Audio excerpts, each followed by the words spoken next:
ٹھہریے، اگر آپ مایوس ہو تو اللہ کا یہ پیغام سن کر جائیے۔ ہم سب اللہ کی محبت کے دعوے تو کرتے ہیں، مگر سچ تو یہ ہے کہ اللہ کی محبت زیادہ تر لوگوں کو اس وقت سمجھ آتی ہے جب وہ ٹوٹ چکے ہوتے ہیں۔ یہ بہت گہری اور ضروری بات ہے، اسے غور سے سنیے۔ جب رشتے آپ کا ساتھ چھوڑ دیتے ہیں، جب دعائیں آپ کی زبان پر آ کر رک جاتی ہے، جب راتیں جاگ کر یا تکلیف میں کٹتی ہے اور دن مسکرا کر گزارنے پڑتے ہیں، کیونکہ خوشی میں اللہ یاد رہتا ہے مگر دکھ میں اللہ محسوس ہوتا ہے۔ یہی وجہ ہے کہ اللہ اپنے بندوں کو نعمت دینے سے پہلے آزماتا ہے تاکہ وہ اس نعمت کی قدر پہچان سکے۔ حضرت موسیٰ علیہ السلام کی زندگی کو دیکھیں۔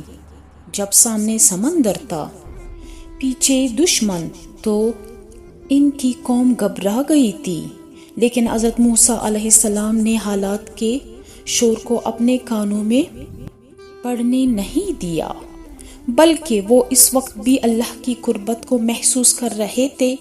انہوں نے فرمایا، میرا رب میرے ساتھ ہے۔ یہ اللہ کی محبت ہی ہے جو بندے کو خوف کے بیچ میں بھی سکون دیتی ہے اور مشکل سے نکالتی ہے۔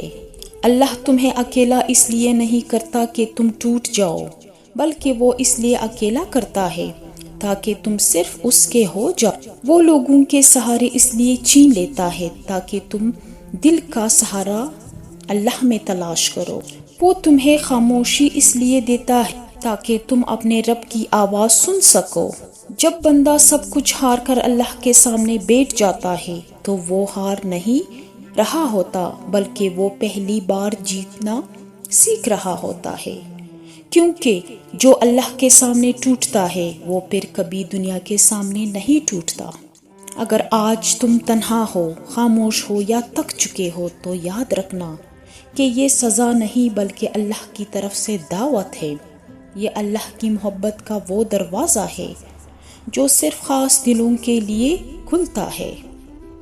جب آپ سے رشتے دور ہو جائے یا کوئی پیارا چھین لیا جائے یا جب اللہ لوگوں کے اصل چہرے آپ پر واضح کر دے تو اس پر شور نہیں مچانا، ماتم نہیں کرنا اور رونا نہیں، بلکہ اس پر خوش ہونا ہے۔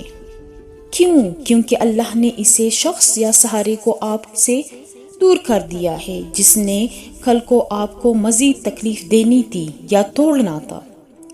یہ تو اللہ کا احسان ہے کہ اس نے بیچ راستے میں دھوکہ دینے والوں کی حقیقت پہلے ہی دکھا دی۔ ہم روتے ہیں کہ اللہ نے پسندیدہ شخص یا چیز کو ہم سے دور کیوں کیا، لیکن اللہ کی مصلحت کو کوئی نہیں سمجھ سکتا۔ بڑے بڑے صوفی اور نیک لوگ بھی اللہ کی حکمت کی انتہا تک نہیں پہنچ سکتے۔ وہ بس یہی کہہ سکتے ہیں کہ وہ اللہ بہتر جانتا ہے۔ اس لیے اللہ کے بارے میں ہمیشہ اچھا گمان رکھے اور اس سے قربت پیدا کرے۔ آزمائش کے بعد ہی انسان اللہ کو صحیح معنوں میں پہچانتا ہے اور محسوس کرتا ہے کہ میرا رب یہ ہے، اور اصل سکون یہیں سے ملتا ہے۔ زندگی میں کبھی مایوس نہ ہو، چاہے نظر آئے کہ سب کچھ ختم ہو گیا ہے۔ اسے کیسے ٹھیک کرنا ہے وہ اللہ بہتر جانتا ہے۔